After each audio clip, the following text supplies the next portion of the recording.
bukan hampir, sudah 1,5 juta. Itu bagaimana cara kita bahwa itu tuh tidak boleh. Kemudian ketika saya mengatakan haram misalnya, haram itu kontribu ya misalnya gitu. Soalnya anaknya harus gede. Tadi dinyatakan kalau misalnya anak sedang bergeria, kemudian kamu milih yang mana? Nah, ini untuk mungkin mandi sama ibu atau mandi sama ayah. Lah, nek anaknya besar terus misalnya digubah itu angel. Nah, kita harus bersabar coba nih. Ini kita goyang banyu, kamu tak ciprati banyu. Atau dengan kata, oh ini yo, tak ciprati banyu, kok goyang banyu atau seperti itu. Kemudian untuk kondisi subuh misalnya Pak ya, saya membangunkan itu mana yang kita dulukan?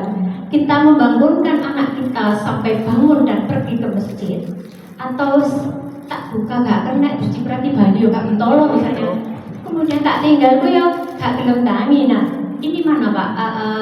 Mana yang kita dulukan? Anak kita atau saya? Ini gak buka aib ya Pak ya, tapi ini untuk pembelajaran bersama. Bagaimana cara menangani yang seperti ini? Matur nuwun sangat. Assalamualaikum. Bapak Ibu semuanya, pengumumannya hal seperti itu tuh banyak, gak hanya satu beliau, oke, tergandeng, oke. Dan rata-rata yang ketika setelah sesi itu konsul ke saya, ya kayak gini masalahnya.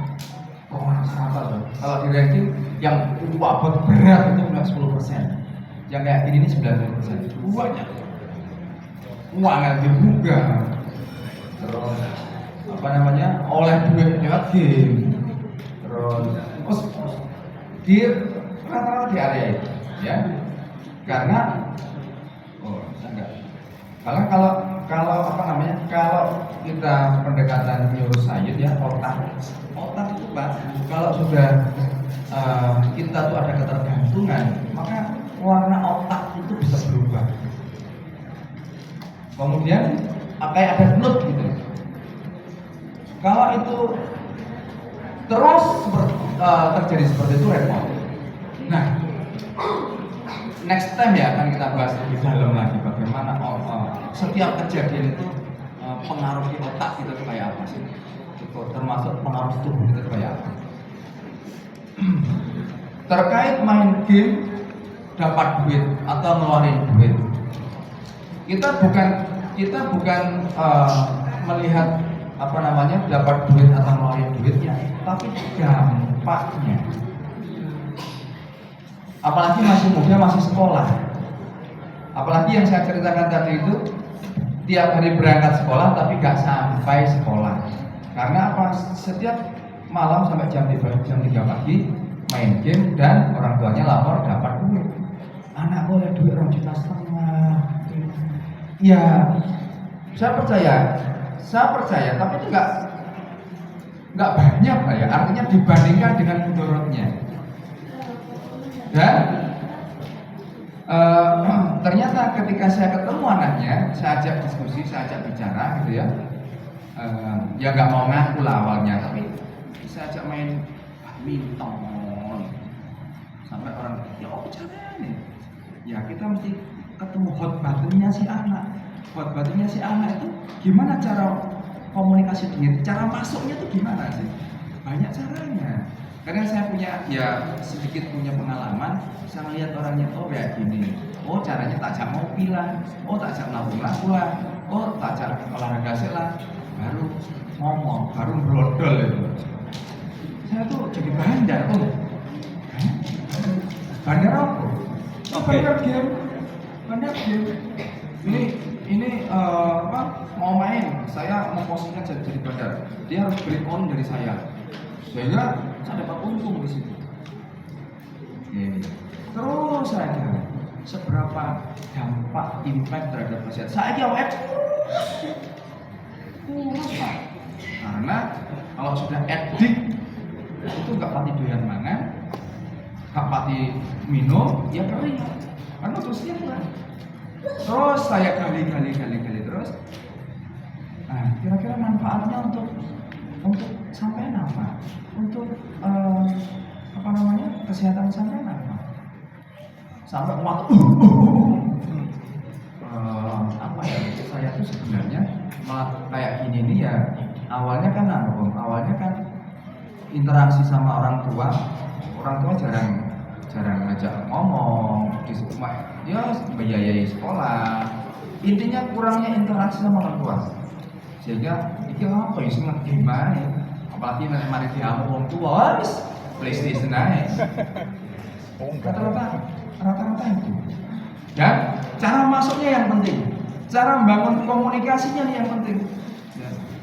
Soal halal haram, main game seperti itu ya fatwanya udah banyak fatwanya, tinggal itu aja. Kalau lebih banyak mudorotnya ya pasti. Tapi anak kalau sudah seperti itu haram, ojo ceramah bu, ojo ceramah ya pak, sampai nggak tahu nggak sama aku. Bahkan paling parah ada yang mengatakan beriwah jenengan. Masalah makan di sekolah kita sekolah paling gede di Malang ya dengan tahu sekolah kita masalah ngomongnya saya kasih tahu lah stop dulu setiap hari nggak mau sholat subuh karena bangunnya bangsa sing tangi nyawan awas terus ya kalau sudah seperti itu artinya program di otaknya nancepnya sementara udah seperti itu. Terus kita mesti urai itu pelan-pelan. Cara mengurainya adalah gak ada bim salah bim hipnosis tidur kamu biar besok berubah dan sebagainya. Yo kalau ada seperti itu ya aku tak melo. Ada bim salah bim itu. Jadi balik lagi caranya itu. Jadi kan mesti belajar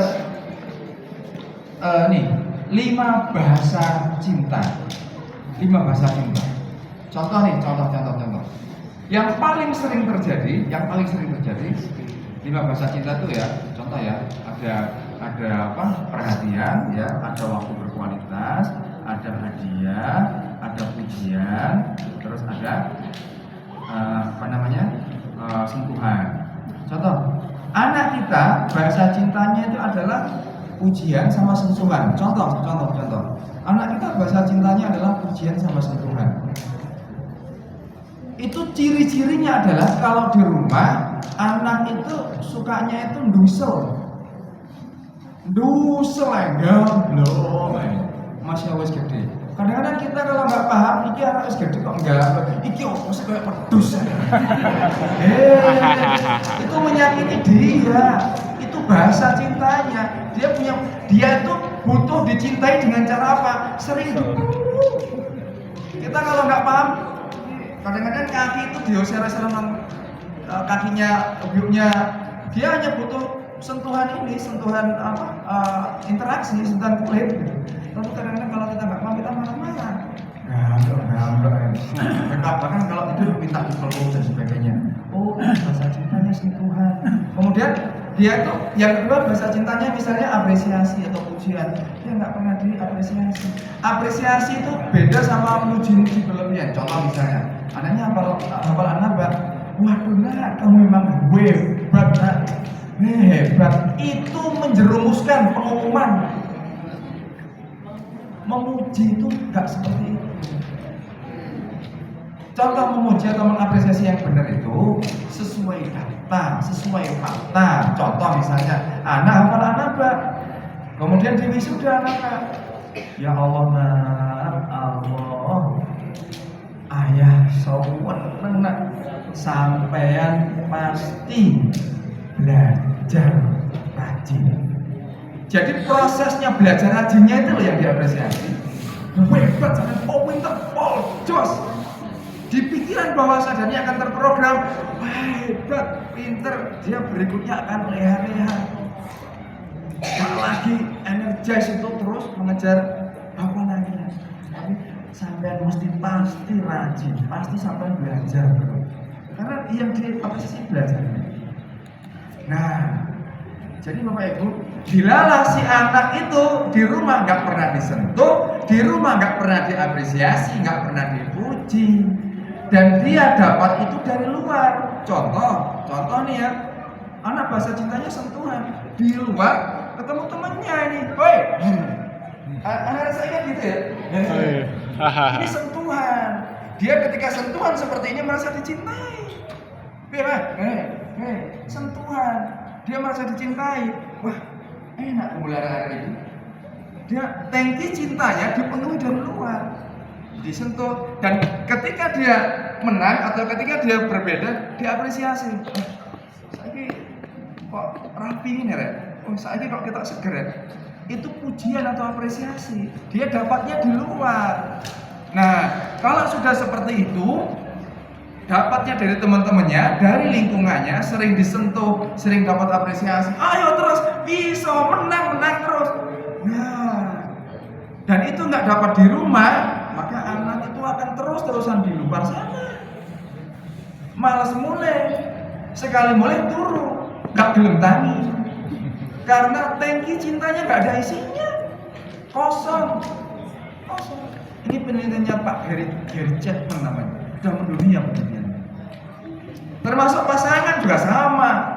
Pasangannya, suaminya itu, Pak, misalnya bahasa cintanya itu sentuhan sama pujian. Suaminya udah rapi, bojonya pelit, nggak pernah muji. Pak, sampai saya kira rapi, wah, bahagia sebagai istri. Misalnya gitu ya, sampai rapi Pak, tambah kita nol misalnya. Oh, bahasa cintanya Bapak, tangki cintanya Bapak sering dipuji. Kalau kita pelit, tangki cintanya kosong. Dan kita juga nggak pernah saling ketika Bapak mau bekerja, kosong tangkinya. Di luar ketemu sekretaris pengumuman, ketemu stafnya. Waduh Pak, kelihatan seger sekali. Pujian. Waduh Pak, rapi sekali. Kemudian salaman. Sentuhan inilah pemenuhan tangki cintanya. Tangki cintanya Bapak dipenuhi dari luar. Makanya jangan heran kalau banyak bapak-bapak bekerja itu pulangnya larut malam, rasa mulai, mama ketemu mak lampir. Tangki cintanya dipenuhi di luar. Nong mare rasa ya biasa. Jadi kalau sudah seperti itu, berkompromilah. Anak yang biasa misu-misui bapak, saya bilang, no, sampai ngamuk, sampai kaplok ya Pak, sampai kayak gitu, apakah selesai masalah? Enggak selesai masalah. Sampai ngamuk, pasti sampai kapanpun, meskipun jenengan nanti sudah berdamai, anak masih ingat. Saya juga sama, seusia ini dulu pernah dipukul bapak saya, masih ingat. Tapi udah nggak sakit hati karena di bagian pendidikan. Nah, yang penting itu Pak, piye kalau sudah seperti itu, berkompromilah dengan pakai bahasa-bahasa yang lembut, melenturkan batang otaknya supaya ketika dikasih masukan bisa masuk. Enggak mental. Dek, niat sekolah apa enggak sih? Niat sekolah apa? Jaluk apa? Ayo, mau sekolah metu. Saya pengen sekolah nanti. Kalau ngomong seperti itu masuk enggak? Masuk. Ya enggak masuk. Ya Bu, sampai nasi sekolah. Hati-hati Pak. Bangun komunikasi itu dengan mendatar cenderung menurun. Kecuali kalau kita perintah itu harus dilaksanakan. Ya, jadi kalau sudah wangel tangine awan. Menurut saya ya, yang penting tugas kita itu adalah mengajak. Bangunkanlah anaknya. Ke masjid. Mas ke masjid. Males. Apa males. Ya sih, wes. Tugas ini kan yang penting satu, mengajak dulu. Ngajak. Bawen dino, bangunkan tanpa lelah. Tapi nek ngono terus udah kesel. Karena tanpa ilmu. Bangunkan, tapi sebelum membangunkan penuhi dulu. Jangan ada emosi di sini. Dek, bangun. Gak bisa. karena di sini udah kaku. Terus piye? Bangunkan dengan kelembutan. Sebelum membangunkan itu doa, ya muqallibal qulub, ya Allah, Engkau yang membolak-balikkan hati anakku, ya Allah. Tolong ya Allah, tolong ya Allah. Balikkan dia supaya dia mau ke masjid, ya Allah. Terus jenengan berangkat, jangan nunggu dia bangun. Nah jenengan nunggu dia bangun, sholat di masjid sudah selesai. Tinggal besoknya ulang lagi, tinggal. Terus lakukan itu. Seberapa lama? Kalau penelitian 21 hari. Suwe, ya cepet lah. Gitu ya.